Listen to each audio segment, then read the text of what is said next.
21 September 2020, and today we are joined by Mr. Pardon Ganbare. We are talking about the issue of the gunmen that gunned down two soldiers. One is critical, and the other one was pronounced dead. And we are looking at what are the possibilities and what are the new developments that are happening right now in Zimbabwe. And I would like to delve into this story because we spoke about it last week, if I'm not mistaken, the previous week. And there were some sketchy details about the developments. But what we knew then was that the gunman was gunned down by the police in the Guti area. Mr. Ganbare, welcome. Thank you very much, Mr. Rosike. How are you? I'm doing well. How are you? No, fantastic. And this is a very interesting case indeed. Yeah. So tell us, what are the developments that we have found out in this case that we spoke about, I think 2 weeks ago? Okay, so I want to reveal that there is more information that has come out. And this is to do with the identity of the shooters. So these two guys who shot the soldiers have been, obviously their bodies have been with the army, and they've now been buried. So during the burial, information came out, and we now know their names. And I think the first guy is called Elliot Chihambakwe, right, from Gutu, and his neighbor. So Elliot Chihambakwe is 45 years old, and his neighbor is Ephraim Jani, who is 20 years old. Yes. All right.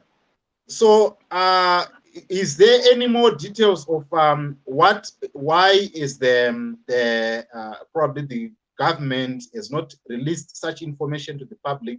Because what we heard last time was that there was he was just a civilian. What information have you managed to find out so far about the man? Okay, so right. So what I want to reveal is that this information is coming from a newspaper called ZimLive. All right. So ZimLive is closely linked to Jonathan Moyo because there's a journalist called Matutu who is working there. So the information that is coming out is third-party information. It's not first-hand information from a police report. So this is basically what I can say. And the revelation that they made here is that Chihambakwe is a soldier. So he was a soldier, sorry. And he quit the army in 2008. Then he moved to South Africa, where he became a security guard for 2 years.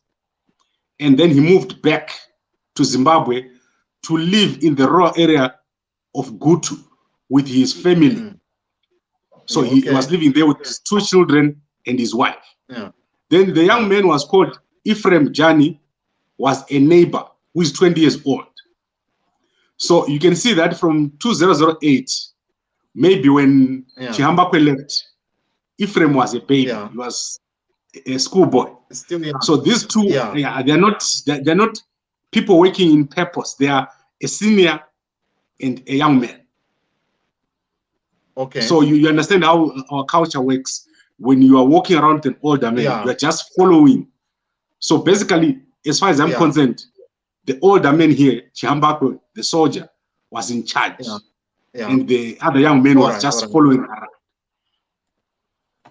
All right, So do you think that this man might have been working with other people, or maybe he has a motive? What was his like? Is there anything that could be identified in terms of framing the frame of his mind? Was he someone who was probably working with maybe with opposition, or what? What information have you managed to find out on that man? Because obviously there must be a bigger motive behind him just opening fire to a soldier, or coming and attacking a soldier? What could be the motive behind? Okay, so with any event, before we look at the motive, we have to establish whether what the newspaper is saying is correct or not. And then we have to go and establish whether the events that are being attributed to a person are correct or not. Okay. So firstly, we need to ask ourselves, are these the men who really did the shooting? Okay. There is a big question mark there, because how do you know that these are the people that did the shooting? Who is releasing this information? And for what purpose are they releasing this information? Those are the first questions that we have to ask. Then, why did they choose Chivhu? What is significant about the town of Chivhu, which would make them go and attack there? And when they were shot, were they on their way home? Why didn't they just go home? Why did they go and hide in the bush to be shot? Yes. So these are the questions you need to establish. Then what was important about the young corporal? I think he was a soldier. I think, if I'm not mistaken, let me get the name correct. I normally make a mistake on the spelling here. It's Mpanganyama, right? Okay. Lawrence Mpanganyama. What was special about Lawrence Mpanganyama that they would go and shoot him? What did they talk about before the shooting? So those questions have not been established. And then there's obviously the issue of this information. Where is it coming from? Is it coming from people in the village? And why is the army not releasing an official statement? So I want to answer for you one or two questions. I've managed to do some investigations myself. And Mpanganyama, the soldier, he was only in Chivhu for 3 days. When they shot him, he had only been in Chivhu for 3 days. So I do not know whether he could have had a girlfriend, caused a fight, and all that within 3 days. So that eliminates one angle, as far as I'm concerned, the issue of a woman. Then there's also the issue of whether these are the real people that were shot, who did the shooting. Remember that the guns, the AK-47s, had different serial numbers. I seem to have lost a bit. Okay, you are still there? Yes, I'm hearing you perfectly. I don't have any issues on my side. Okay, you can go ahead. Go ahead. You are still talking about the issue of Mpanganyama being in Chivhu for 3 days. You can continue. Right, he was in Chivhu for 3 days. So I don't know if he had enough time to have a girlfriend and cause a fight. So that sort of eliminates for me the issue of the girlfriend having caused the issue. There's then the issue of whether these two men are the ones who did the shooting. Remember, I still have the issue of the different serial numbers on the guns. Serial numbers, yes. Yeah. That has not been resolved. Then there's the issue of why did they sleep out in the bush instead of going home? If they were locals, because Chivhu and Gutu, the distance there is very small. If I'm not mistaken, it's less than 80 kilometers. Yes. Right. So why didn't they take the guns, dump them in the bush, hide them underground, walk into a bus and go home? Yes. Yeah. So that is another question. That is another question as well, because I also wanted to ask, why didn't if this man was truly a soldier, a former soldier, he would know how to, if the information that is coming that he was in DRC, obviously he's not an amateur in terms of combat and war.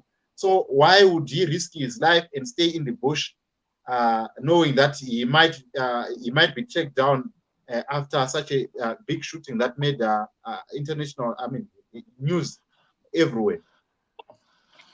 Right. So as far as I'm concerned, we still need to verify the information that we've been given by this newspaper, Zim Live. What I think they've done right is they've given us the names of the two people that were killed. We didn't have these two names. We had the name of Johnny. Johnny was carrying his ID when he was killed. Oh, okay. Elliot Chihambakwe, the guy you're showing now on the screen. He was not carrying his ID when he was killed. Right. So this is the guy that did the shooting. This is the soldier. So this guy was not carrying his ID when he was killed. The other guy was carrying his ID. So once they had Johnny, they could easily find the next guy because these guys are neighbors. Oh, okay. So the investigation was very simple. It was a matter of finding out where Johnny lives, go there, and then ask, okay, here's the body of Johnny. Who is this guy? And they'll just show you that this guy is from next door. But the question still remains. Were these guys just people who carried AK-47s and were found with AK-47s? Or are these really the guys who did the shooting? That question is not answered until the military comes out and makes a formal statement. Until the two women who were there, the police women, until they speak up and say, this is what happened. Because normally you would expect that these women would come out in the newspaper and say, this is what happened. If it was a genuine shooting, there would be no reason to hide the identity of the two women who were present when the shooting happened. Yes. If the targets have been eliminated, surely. True. So those are some of the questions that I wanted to raise. Then I want to raise the question of whether these were part of a group and they had AK-47, but the guys who did the Chivhu shooting are still out there. That is also another possibility. Yes. But there are some posts that were said that this guy seems to have been disgruntled in some issues with the government. Do you think that in the frame of his mind, he was someone who could have maybe recruited some few youths or maybe trained them and say, guys, this is how you use a gun and all of that? Do you think he is someone who could do such a thing, or because as you are saying that there are discrepancies that are there, that the serial numbers are not matching up, and are we not being given a decoy, or this could be just a cover up of people who had already died, and then they just came up with this story of saying that these are the actual shooters, but yet the real people who did this shooting are still out there?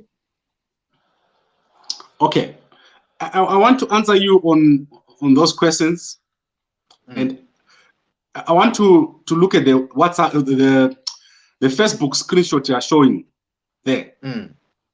You can see that is from 2013. We're in 2020 now. Yes. Right. This man left the army in 2008. Yeah. That one is from 2012. 2012, yes. Right. Which means between 2012 and 2020, this man has not posted anything to do with killing anyone or shooting anyone. Yes. So this discounts this information. To me, it's not something that you can say, last week, this man wrote on his timeline that was going to go and shoot up anyone. I don't even think this is valid. And if you read the information there, I think you can put up the first one. If you read that information, it's not a threatening, it's not a threatening message. Yeah. Nyaya yeumboende kusvika tinofa titambura kuti tiri vatorwa munyika madzibaba edu. Yeah, it's not like, it's just, it's, to me, it's not like conclusive. Yes, and this is when apparently he had just came from South Africa. So he came to South Africa in 2008, and he spent 2 years in Cape Town. I don't know how many other years he spent where, but my understanding is that these guys were now in gold panning. They were into gold panning. Okay.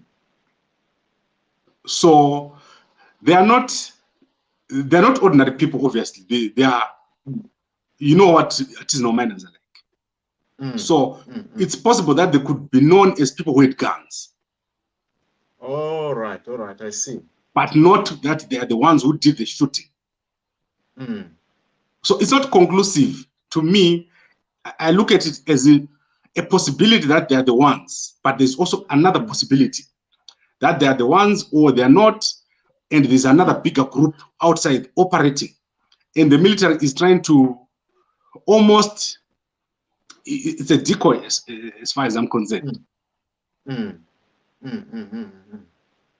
All right, okay. So, yeah, then maybe as we wrap up this conversation, what I want to ask from you is that looking at this and the discrepancies that are on the ground, do you think that it is at the Army's interest to release such information so that they can clear the gray areas that are there, or it's something that they are not interested in? They'll just keep on living as everything is normal.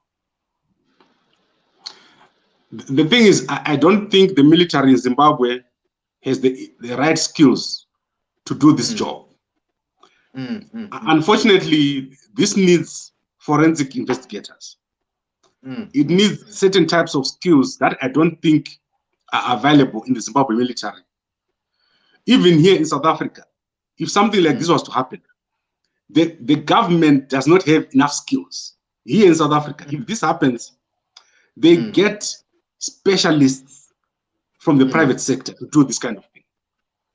To find out exactly what has happened here, who is behind the whole thing, what was, if you look at the motive, especially what was the motive, that would need a specialist to, not this attitude which they went with, which was to shoot the people and just say we're over and done with. Yeah.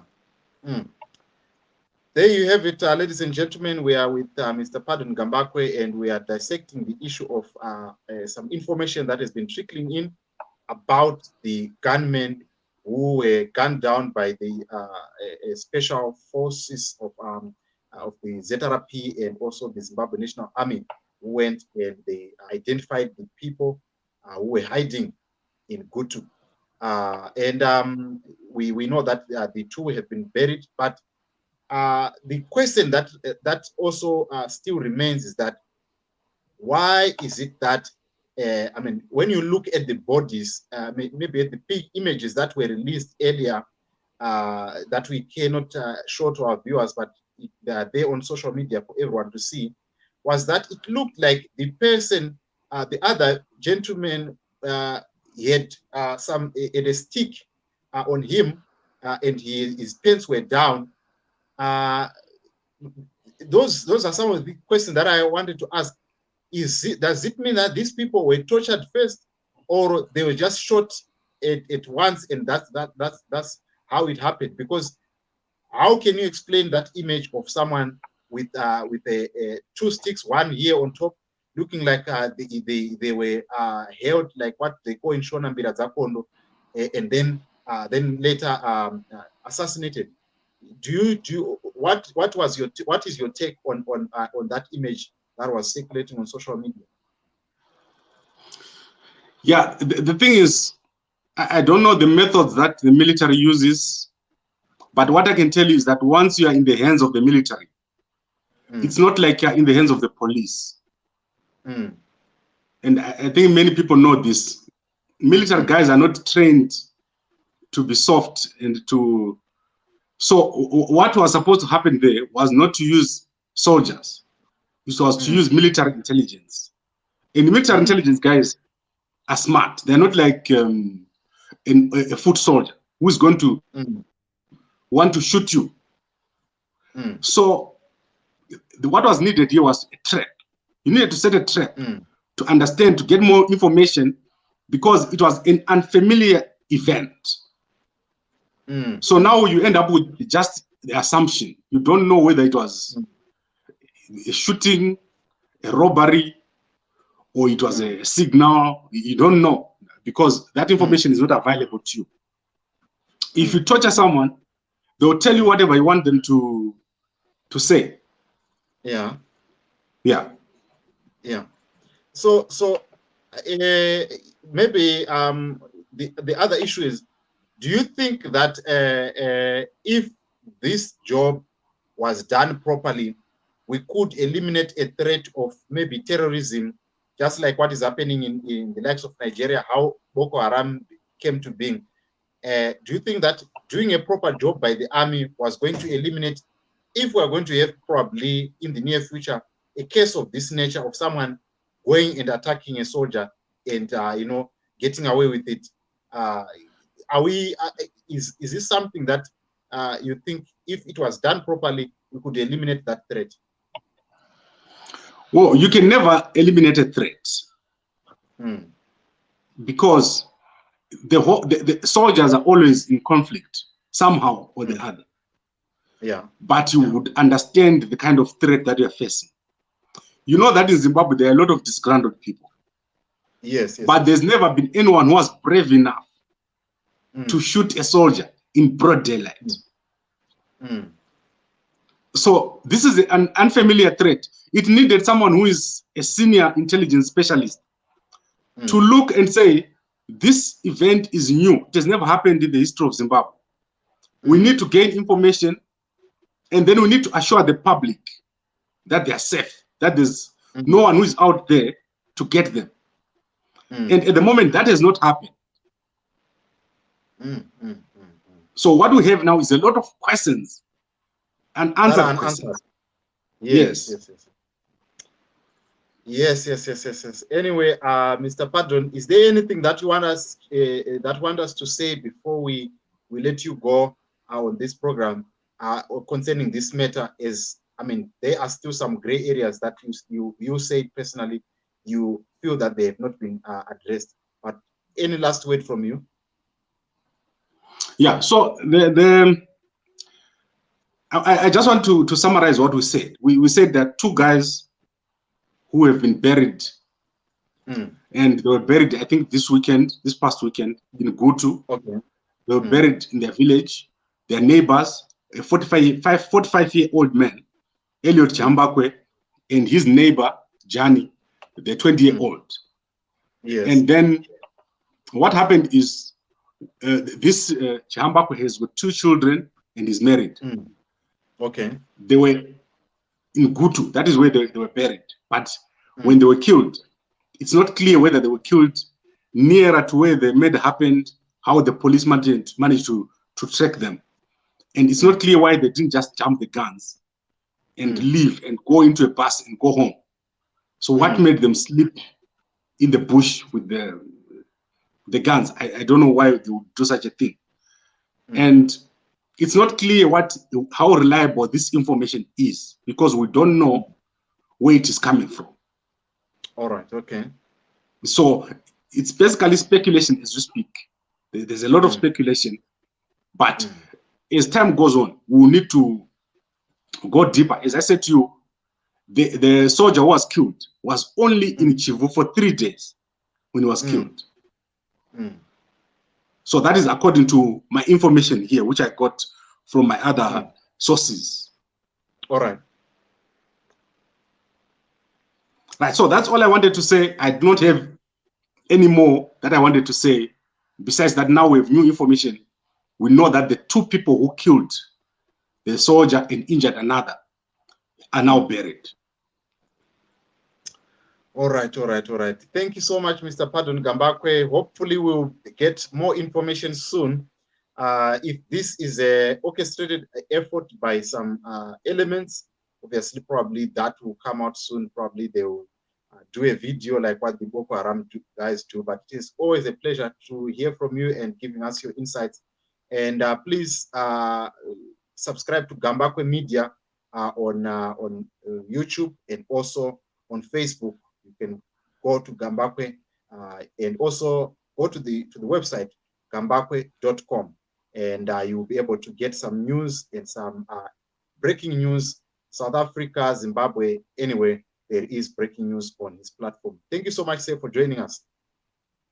Thank you very much, Mr. Rusike. And I also want to encourage people to subscribe to your channel, JCTV Zimbabwe. Thank you very much, sir.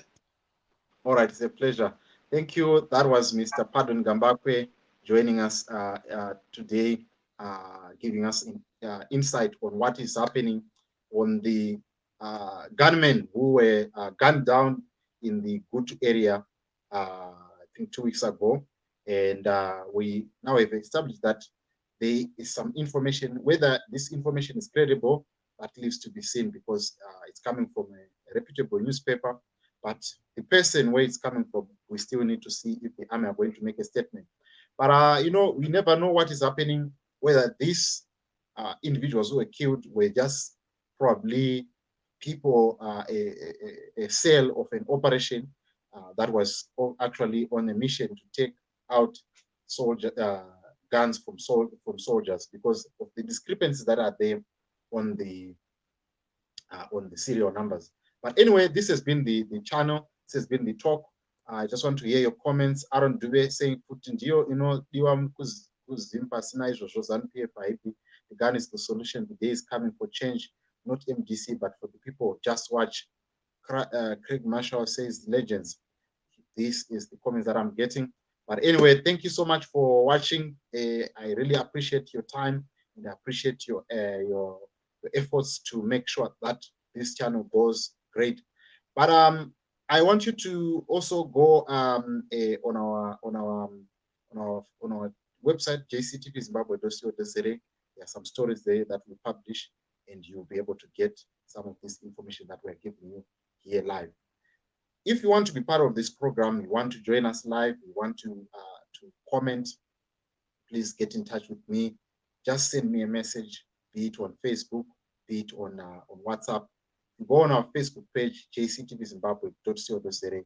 There's an option for you to send a WhatsApp message. Send me a WhatsApp message. You want to be part of the program. And if you're an artist, you want to be featured on this program, please get in touch with me as well.